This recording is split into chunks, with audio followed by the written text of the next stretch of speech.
Beleza, moçada? Mais uma vez, estamos aqui na Fazenda Beto Teclas. Estamos em tempo de coronavírus. É ficar em casa, se resguardar.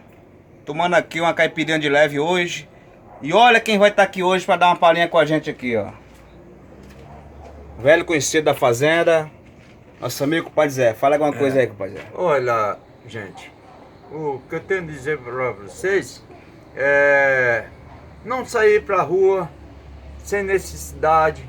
Fica em casa, se tiver que usar máscara, usa. Mas a quarentena tá aí, cara. O corona tá levando todos os velhinhos, tá? Aí já tá passando um catavelhinho aqui pra levar o... É isso que eu tenho que falar, tá?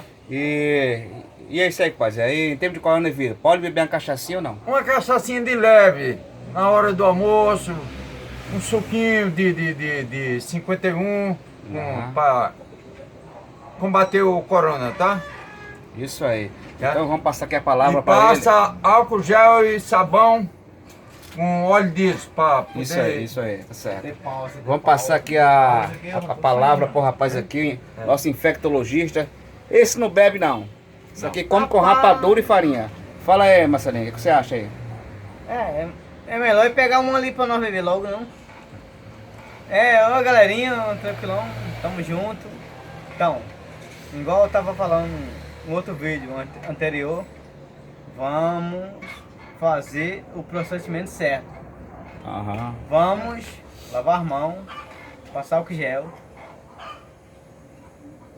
tirar. Se tiver que tirar roupa, você tira. Se não quiser. Não, eu não, negócio de tirar a roupa. Não, o Betinho sempre faz essa porra. Eu... O pai Zé também.